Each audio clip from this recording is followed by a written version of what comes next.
প্রথমেই বলি জয় বড়মা, ধর্ম যার যার, বড়মা সবার।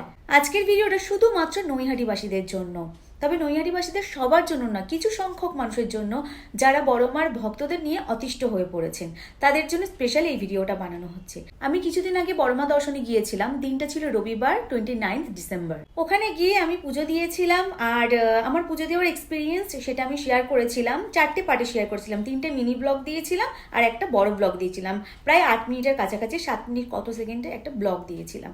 তো সবাই অনেক অনেক ভালোবাসা দিয়েছেন তাতে। আর যেটা বড় ব্লগ দিয়েছিলাম তার মধ্যে আমি দু ধরনের মানুষের কমেন্টস পেয়েছি।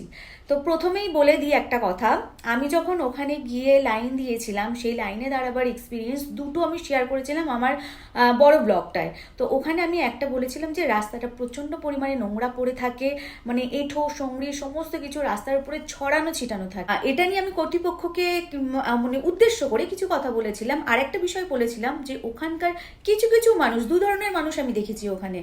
একজন হচ্ছে মানে একটা পার্টের মানুষ হচ্ছে যারা ভক্তদেরকে উঠোনে বসার জায়গা দিয়েছেন, অনেক জায়গায় বসতে বলছেন, বসুন আপনারা এখানে বসতে পারেন।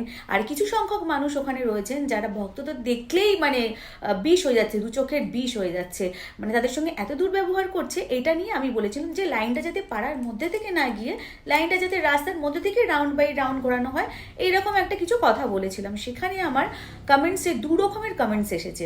একটা কমেন্টস এসেছে জয় বড়মা, জয় বড়মা, সবাই খুব ভালো ভালো কমেন্টস করেছেন, আমরা নৈহাটিবাসী, আমরা নৈহাটিতে থাকি, এমন ধরনের মানুষের বেশি কমেন্টস পেয়েছি। আর কিছু সংখ্যক কমেন্টস পেয়েছি যেটা আমার খুব খারাপ লেগেছে, ওনারা আমাদের নিয়ে এতটাই অতিষ্ঠ যে ওনারা বলেছেন আপনারা এখানে আসবেন না, আপনাদের জন্য আমরা রাস্তায় বেরোতে পারি না, আমরা মায়ের দর্শন করতে পারি না। হ্যাঁ, আপনাদের সমস্যা আমরা বুঝতে পারছি।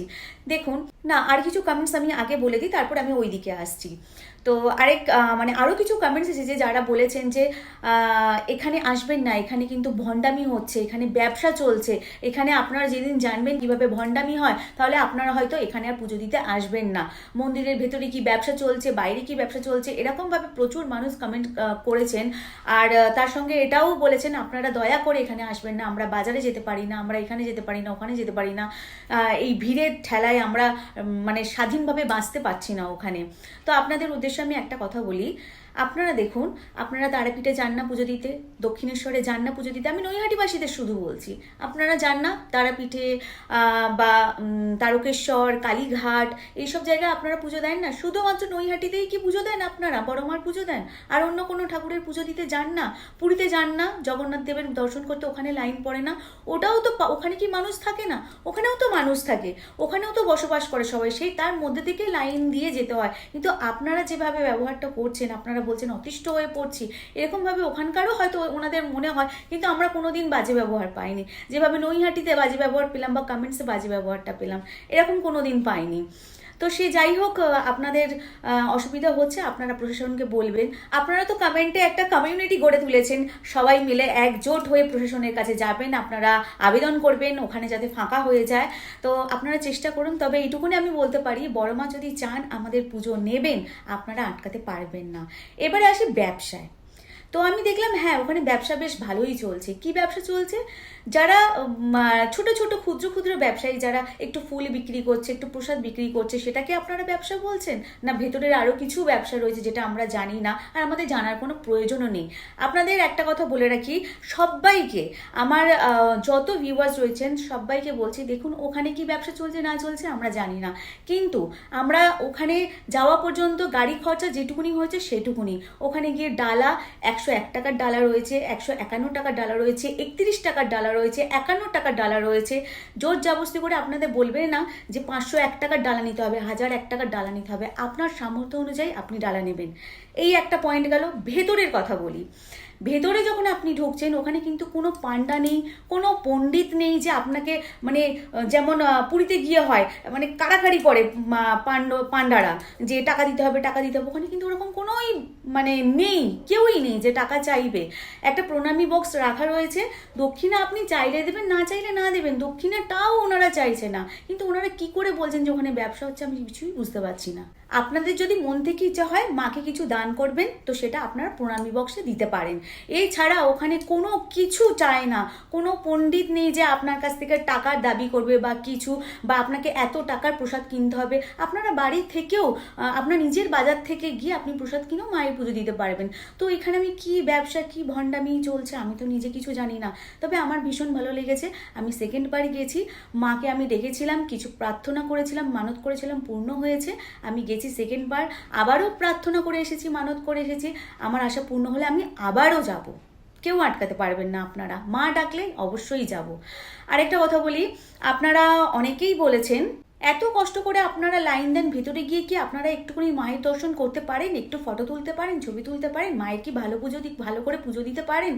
দেখুন, আমরা যেমন এইটা মনে করি, ওনাদের কথাটাও একটু ভাবতে হবে, বা যারা লাইনে পিছনে রয়েছে তাদের কথাটাও একটু ভাবতে হবে।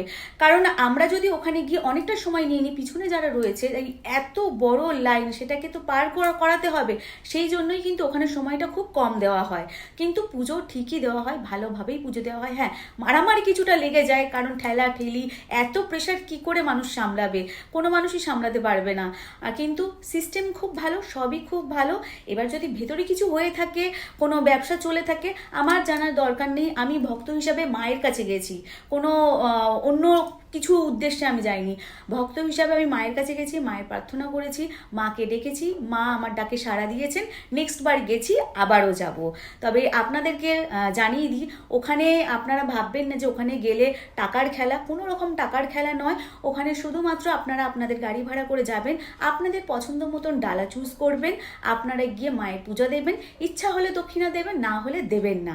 প্রণামী বক্স রাখা রয়েছে ওখানে, মানে ওই দক্ষিণাটা নেওয়ার জন্য আলাদা কোনো লোকও নেই। তো এখানে কিসের ব্যবসা, কি ব্যবসা বলতে চাইছেন আমার জানার কোনো প্রয়োজনও নেই। ব্যাস এটুকুনি বলার ছিল।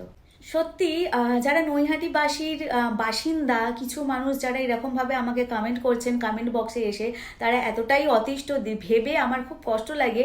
কারণ নৈহাটি জায়গাটা এখন খুবই পবিত্র স্থান হয়ে গেছে, মানে একটা তীর্থস্থান টাইপের হয়ে গেছে। আপনাদের খুশি হওয়া উচিত।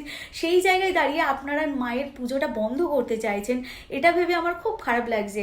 আমি যদি নৈহাটির বাসিন্দা হতাম, আমি খুব খুশি হতাম যে আমি একটা তীর্থস্থানে আছি। একটু ভালোবেসে দেখুন মানুষকে, দেখবেন সব কিছু ভালো লাগবে। ব্যাস এটুকুনি বলার ছিল। কারণ কমেন্টসগুলো এত পরিমাণে এসেছে, আর এত বড় বড় কমেন্টস এসেছে। আপনারা, আমি কিছু কিছু স্ক্রিনশট এখানে দিয়ে দিচ্ছি, আপনারা গিয়ে আমার ওই ব্লগটার কমেন্টসগুলো একবার পড়ে আসবেন, কিভাবে বলা হয়েছে ভক্তদের নিয়ে। আপনারা আসবেন না, আসছেন কেন এখানে আপনারা? আমরা অতিষ্ঠ হয়ে যাচ্ছি, বাপরে বাপ। যাই হোক, জয় বড় মা।